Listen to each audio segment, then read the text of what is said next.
So alikuja akatoa gun, akaniambia either uchoose nilale na wewe ama nikuue. So na mimi juu nimeona gun of which hata sikujua ni the real gun ama ni the toy, so nikuwa na fear. So aliweza kunilep.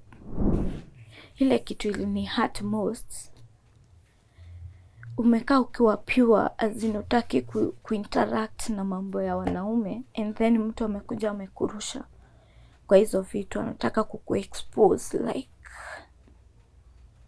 hiyo ndio sasa itakuwa lifestyle. Na mimi si kwa comfortable.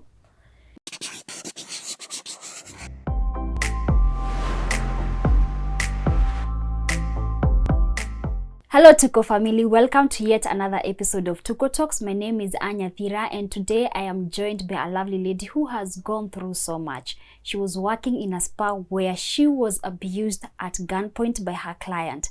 Karibu sana Tuko Talks.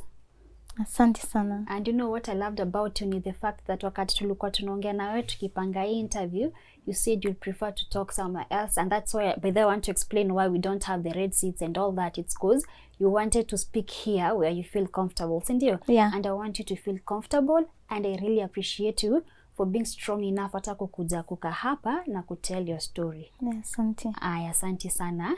Kindly introduce yourself. Kwa majina yangu naitwa Emily Njeri Njagi. Nimetoka Embu County. Bufori and Kavari Village. Okay. Yeah. Emily, uko na miaka ngapi? Sahi na turn 24. Yeah. Okay, sawa sawa. Hebu tuelezee life yako ilikuwa aje growing up? Life yangu niligrow like normal child. Yeah. Life ilikuwa poa until nikafika the class 6, ndio maybe challenges zilianza hapo. Challenges gani? Ilifika a point my mom and my dad waka separate na tukaachwa na sister yangu. Yeah. After that, so my mom alienda Nairobi na babangu alienda Mbere. The same Embu but the other part of Embu. So hapo nilianza kutafuta vibarua ndio tupate chakula mimi na sister yangu. Na kwa sababu tulikuwa tunaenda, kama tukienda kwa shosho yetu hatutakikani, tukienda kwa mayango santi watutaki. So nikaona hakuna anja nishinde nikibeg watu watusaidie. So nikaanza vibarua. Ukachana na shule kabisa? Si kuachana na shule. Okay. So shule yes sikuwa naenda but si ati nilikuwa nimekataa shule. Nakumbuka Mrs. Njero alikuja, akaniuliza mbona siendi shule, nikamexplainia. Akaniambia nisiwahi kosa kwenda shule na kitu nahitaji namwambia. Yeah, na thank you so much Mrs. Njero. I hope utawatch hii clip. Thanks so much. Okay. Yeah. Vibarua ulikuwa unafanya gani? Ile kibarua nilikuwa nafanya ilikuwa kulima ama kuchuna manjani ama kahawa. Yes. Okay, na hizo ulifanya for how long? Ili take time kutoka class 6 up to 2018. So ili take time, ilikaa sana. Yeah. Ndio kama high school yote nimesoma na vibarua. Yeah. After nimemaliza form 4 nikawa nyumbani nikifanya vibarua. Na siku moja kuna mwenye alibai shamba huko kwetu na alikuwa anipata mimi ndio nalima. The first time alikuja akapata ni mimi, the second time ni mimi. So akauliza manager, mbona huyu msichana nampatanga kwa shamba, naweza taka kumjua zaidi. So hapo ndio alikuja tukaongea na yeye, akaelewa venye nyumbani kuko. Kaniambia nakuwa na shule huku Nairobi, unaweza tamani kusoma? Nikamwambia juu si kutaka ni waste time, nimepata opportunity then niseme hapana. Yeah. So nikakuja, after nimekuja nilikuja nikakaa like 6 months, sikuwa nimeanza shule. Juu bado that time ndio nikuje, ilikuwa 2019 hapo no 2019 on mwezi wa 5. So mwezi wa 5 ilikuja ndio my dad akakuwa amepass on mwezi wa 6 19th. So ikafu nirudi ushago tena, ndio corona ilikuwa imeanza. So after that ndio ilikuwa inasemekana mwenye ametoka Nairobi hafai kukaa na watu wengine. So mimi nilikaa kwa nyumba, nilitokanga kwa nyumba the day ya kwenda mochari kukuja kubari my dad. Nikarudi kwa nyumba cause sikuwa nafaa kuonekana nje juu nitapelekwa quarantine. So tukakuja, nikakaa wiki moja, nikakujua, tukarudi. So kurudi bado nilikaa, siku join shule juu aliona nilikuwa in deep kwa depression. So nilikuwa naenda through the counseling and all that. After hapo sasa ndio nika join Corange nayo 2020 March. Nilisoma 2 weeks. Shule zikasemekana sifungwe. So nikakaa kwa nyumba tena. But nilikuwa nasoma online. Naenda nafanya practical peke yangu. Ulikuwa nasoma nini? Cosmetologist. So after there nikamaliza. After kumaliza, so sikungojea ati niende ningoje kazi. Nilitoka shule kama nimeingia kwa kazi. Juu teacher aliniambia, umekaa chapu haraka sana, hakuna haja utoke nje uende utafute job. Kuna madam anataka mtu wa job. Na unaweza fanya hiyo job kuliko ukae kwa nyumba. Alikuwa amekwambia ni job gani? Ya spa. Okay. So nikaenda,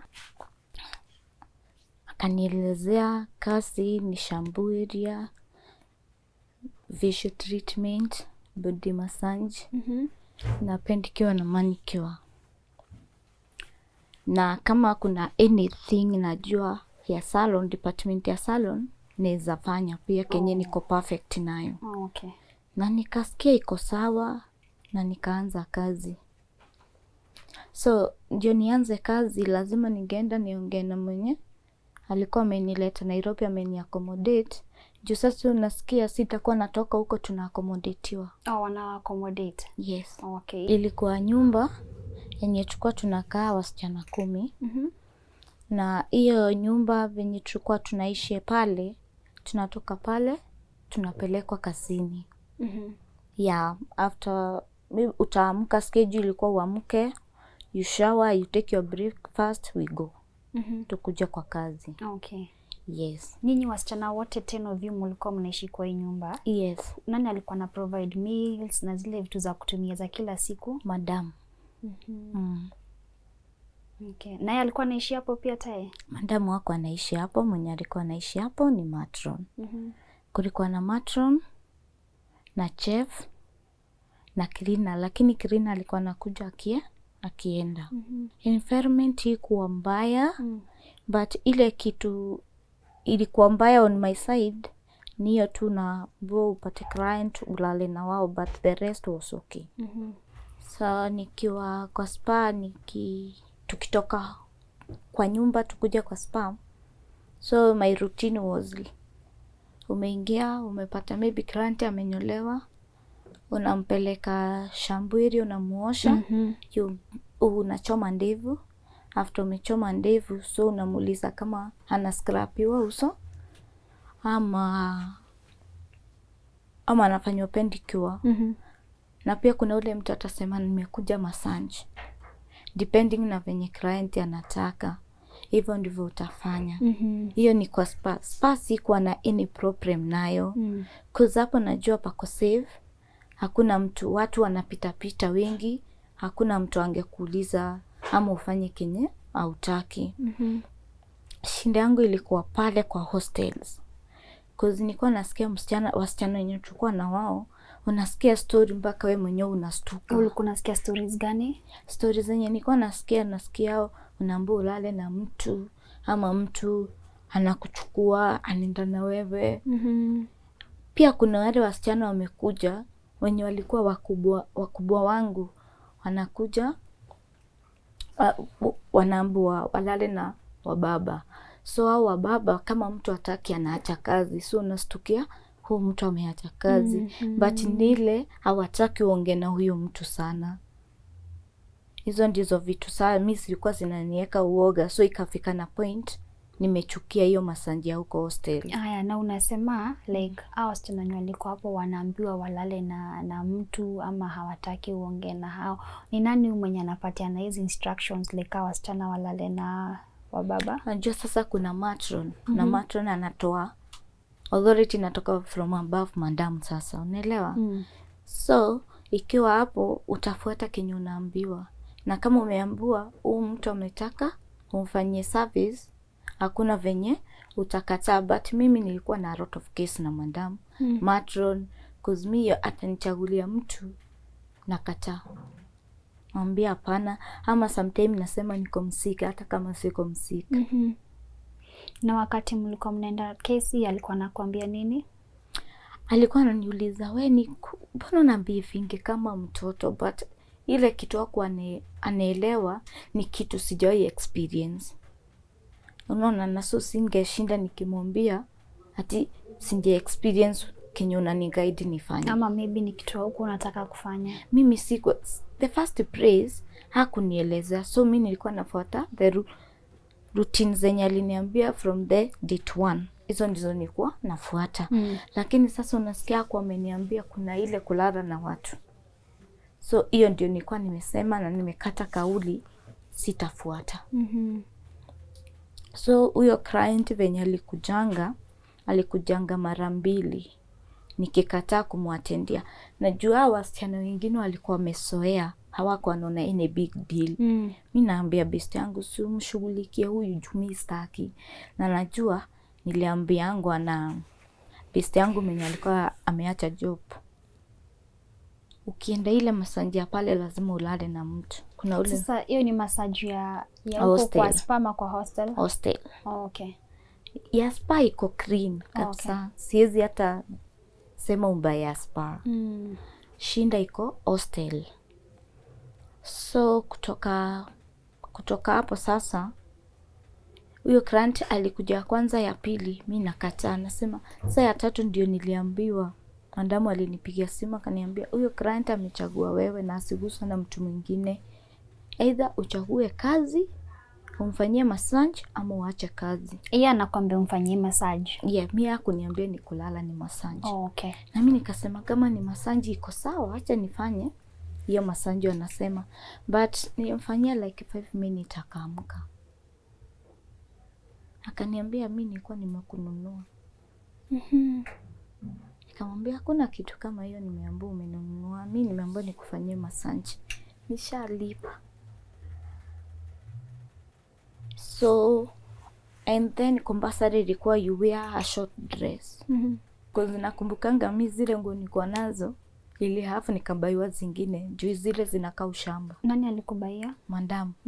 Juu zangu zilikuwa revu, zinakaa tu mama wa ushago hivyo. So ikabidi nimebaiwa the short dress. So ikakuwa hizo ndizo nguo nitakuwa navaa. So zile nilikuwa nimekuja nazo zilichomangwa, ndio sasa ni wear the new ones. Nalichoma? Yeah. Cause me ilikuwa inafika a point na saa unavaa kuvaa fupi na faa ile mrefu. So maybe aliona ni kama ni kichwa ngumu, but nilikuwa tu nimesoea ile ile mrefu. So akaichoma, nikakuwa saa sina zingine, I have to wear those ones. So ikakuja hiyo siku, hiyo client ya 3 alikujanga. So ziliachana like 2 weeks. So alikuja akatoa gun. Akaniambia either uchoose nilale na wewe ama nikuue. So na mimi juu nimeona gun of which hata sikujua ni the real gun ama ni the toy, so nikuwa na fear. So aliweza kunirape. Na kunirape after saa ametoka, nikaambia hata wako ametoka kwa compound kabisa. Nikaenda nikaambia matron kenye imefanyika. Matron alinigonga kofi akaniuliza uko na ID? Nikamwambia niko na ID. basi kama uko na ID wewe si mtoto, na kama umeripiwa si kumaanisha utafanya kazi hapa. Yeah. So ikafika a point, hiyo kitu nilisikia imenikasirisha sana. Mi tu nilitoka nikaanza kutembea mguu. Venye nilitembea, so kwa hiyo karibu na hostel, after umetembea si mbali sana, kuna place inapanda ngoma maua na inakaa kama kamsitu. Mi nilienda nikakaa hapo. Kukaa huko ndani, si hapa kwa barabara, huko ndani. So nikakaa siku ya kwanza, hata sikuwa nimechukua sweta. Siku ya pili, ya tatu ilikuwa on a Sunday. So nika decide,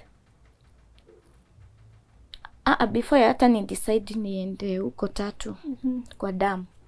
So nikasema ocha si hapa kuna kamba, so nikifunga hapa sinaweza jiua. So hiyo kamba sijui ni bahati mbaya ama mzuri ikakatika. Nilisikia vibaya sana, una hata Kivo initaki. So nikafeel niko so rejected. Kama Kivo bado inani reject, nitafanya nini tena? Nikasema si Tatu City nasikianga kuna kuanga na hippopotamus. So nikienda nijirushe hapo, hakuna mtu hatajua kwenye nilienda, na hakuna mtu hatajua kama niko ndani juu already nitakuwa nimeuliwa na nimevinya vinyo, sitapatikana. So venye nilienda, nikatoka nikaenda, nilikuwa nafika huko kitu saa 8. Juu nakumbukanga hii simu nilikuwa nimeiweka on a side. So nikienda kuruka, kuna mama alitokea Mukurino. Hata leo nakumbukanga aliniambia anaitwa Miriam, but si kuchukua hii namba yake. Hakuwa na simu, alikuwa mshushu. Akaniambia, msichana unataka kujua? Unajua nimetumwa hapa kutoka saa ngapi? Nikuja hapa kutoka asubuhi. Na nimeona Mungu wewe ndiye alikuwa amenituma. Juu hapa niliambiwa kuna mtu atakuja kujirusha hapa. Akaniongelesha, nikamuexplainia mashinda yangu. Akaniombea. Nakumbukanga nililala for 2 hours. Bado nikiamka nasikia anaomba tu. So after nimeamka akaniambia utaenda urudi huko chukue simu. So venye nilirudi. Ulirudi kwa ile spa, kwa ile hostel? Yes. So nilipata msichana venye nilinok. No, the first time niliomba simu. Nikapiga. Nikapigia huyu msichana nikamuuliza either kama ako job ama ako hostel. Akaniambia ako huko hostel. So mi nikamwambia nakujia simu yangu. Nitagonga ukae karibu na gate. Na alikaa karibu na gate, nikagonga juu simu yangu nilikuwa nimeiacha under my pillow. So nikamwambia nichukulie simu unipe. Hapo ndio nilikuja nikacall Penina naye alikuwa ameacha job huko. Penina alikuwa nani kwako? Ama ni nani kwako? Tulijuania tu kwa hiyo spa. Okay. Juu alikuwa anaacha job, anarudishwa, anarudishwa. So ndio nilimwomba ani accommodate. So kuni accommodate, si kupendezwa na hiyo lifestyle yake. Juu alikuwa anakunywa, analeta wanaume kwa nyumba. So na mimi niko na ile fear, maybe anaweza leta mwanaume akuje tena anilive. So nilikuwa na hiyo fear. So venye nilipiga, the first rent ilikuwa ya kukopa pesa. Juu nilipe rent. Hivyo ndivyo nilianza maisha. Okay, sawa. So there's something that I want us to go back. Nataka turudi nyuma kiasi kwa hiyo point ya abuse. Did your abuser use protection? No. Hakutumia any protection. Juu anasema ameninunua. Unaona? So hiyo siku hata nakumbukanga was November.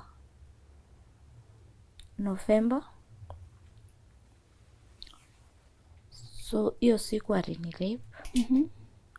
After amenilepu, unaona saa juu nimejaribu kubeg matron hata nipeleke hospitali juu sijui.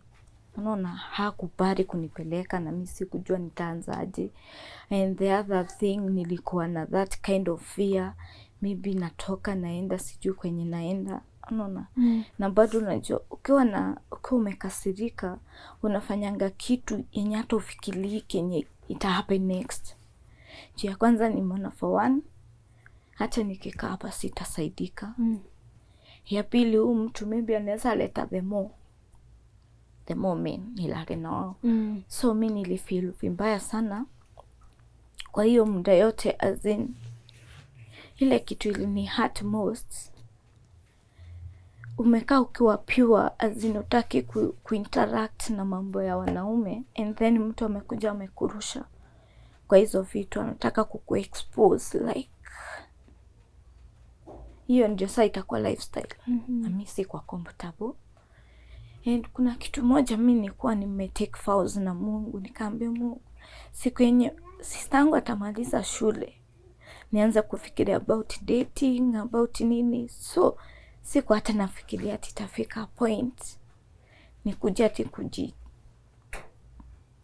kujiunganisha na wanaume, ama ati kwa hiyo ndio biashara. Yeah, and then nilikuwa nasikianga kuna pastor alihubiringi kwa radio akasema, hata ufanye kazi ya pesa ngapi na hiyo biashara unafanya ni ya umaraya, hata ile kitu utafanya nayo itakuwa blessed. So hivyo ndivyo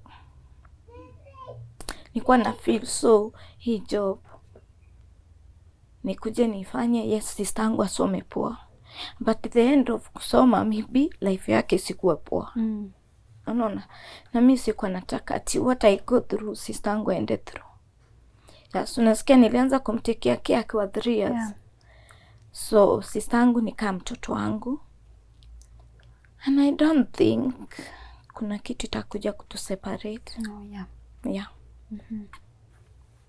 So after kurepiwa nilikuja, sikuwa najua kama nimeconceive, kwa mwenye nilikuja nikashia na yeye, akaniambia, nikamwambia by the way nimemiss my period. Akaniambia hii inakuwa normal.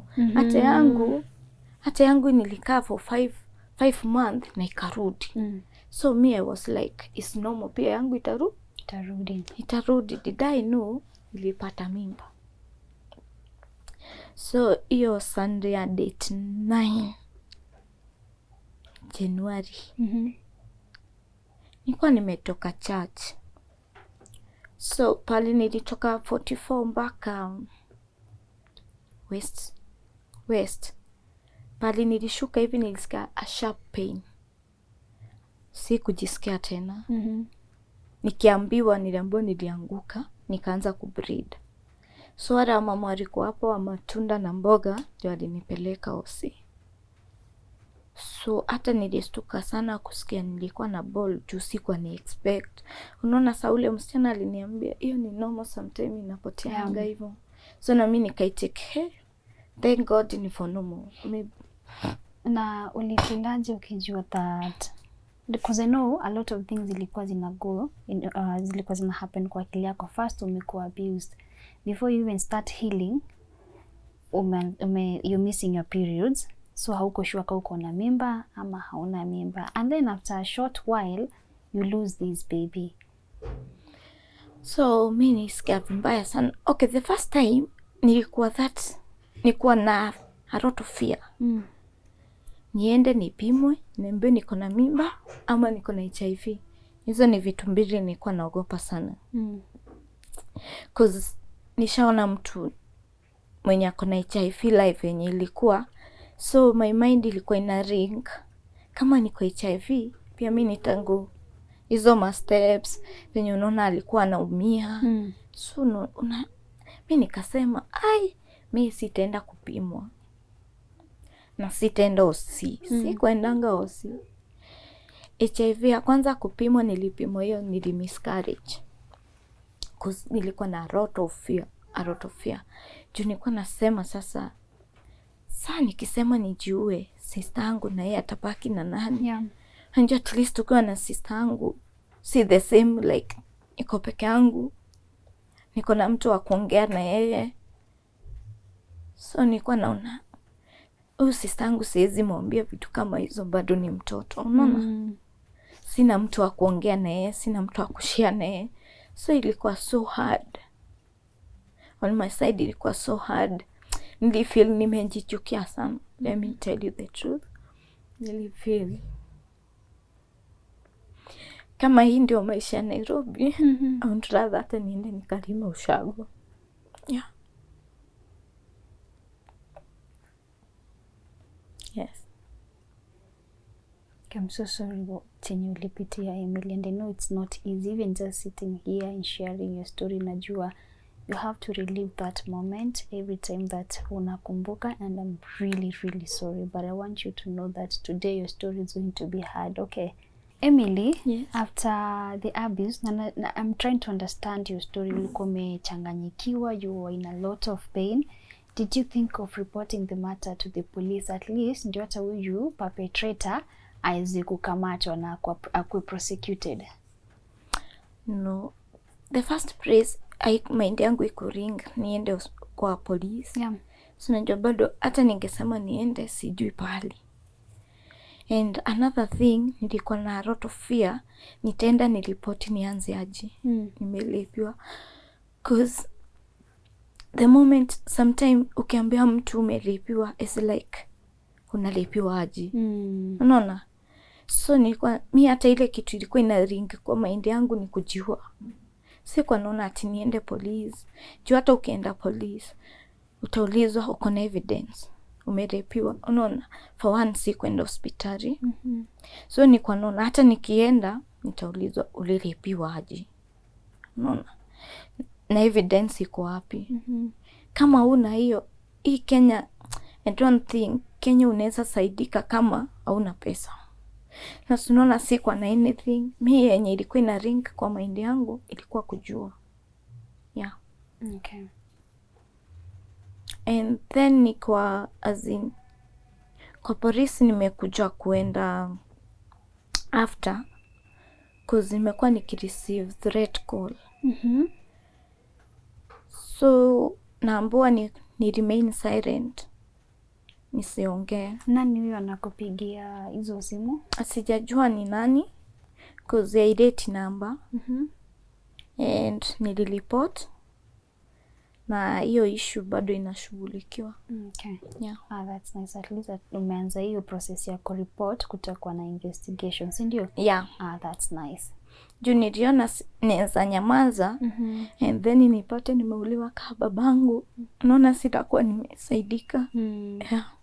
Okay, babako aliuliwa? Yes. What happened? That day babangu nakumbukanga alinipigia simu, ilikuwa on 19. Alikuwa na plan fenye hata nifanyia birthday. Me I've never celebrate birthday. And so alinipigia June 19. Yeah. Na birthday yangu ilikuwa June 23rd.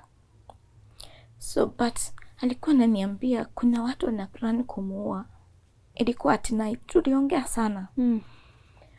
Kaniambia mambo ya dokumenti zake, shamba zake and all that.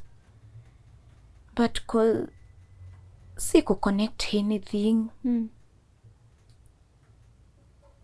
Later on, the following day niliona picha imepostiwa Facebook. Kuna group inakuanga ya Manyata. So nakuwa nimejoin Facebook. Ilikuwa amepostiwa mwili iko juu, alikuwa ametupwa kwa mlima na kichwa iko side ya chini, but alikuwa amekatwa kichwa. So hiyo sasa ilikuwa birthday yangu ya 23rd.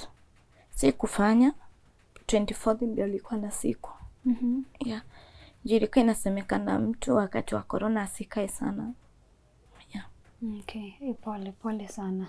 Okay, Emily, na tukimalizia ungependa kusaidiwa aje? For now, Kenya neza omba kusaidiwa sana maybe is counseling, number 1. Yeah. Number 2, job. Any job but not for spa. Okay. And the third one is house rent. because for now nimekuwa sick. Sina hiyo energy ati naweza pata job nisimame for long. Yeah. Watu wakitaka kushikana na wewe na wakusaidia watakupata vipi? Wanaweza nipata kwa simu. Hii namba 07 96 64 90 59. 07 96 64 90 59. Okay, sawa. Na uko na message gani kwa this man that abused you, na ule mama mwenye ulimkimbilia, like the owner of the spa mwenye ulikuwa na expect akusaidia even after the abuse? Juu ni mwanamke mwenzako kama wewe, ungewaambia nini? Ningewaambia venye unaona mtu amekuja maybe kasi kwako, people are not the same. Maybe mtu amekuja because kwa shinda zake zenye ameenda go through. It's not good to take advantage because that person is poor. And another thing, mimi naweza shindwa kujipigania, but I know Mungu atanipigania. Na si vizuri unatekea mtu advantage juu huyo mtu ni weak. And kama ukiwa msichana pale nje, usikubali mtu akutekea advantage. No matter uko weak, to focus na God. And I thank Mom Lecho cause alinilid kwa salvation. And I believe everything is possible. Yeah. Yeah. Okay. Thank you so much. Asante sana. And I love the fact that despite what you went through, Emily, bado unataka kusoja or unataka kuwa strong even for your sister who is younger than you. And najua she looks up to you. So for that, thank you so much. I really appreciate you for that. Sawa. Ana tutazidi kuongea, si ndio? I really appreciate you. And I want you to know one thing today, that your story has been heard. Yeah. Okay. And I never want you to go silent. Sawa, nataka tu uzidi kufight on even when things are tough. Yeah. Because you're a tough girl. Okay. Thank you so much. Yeah.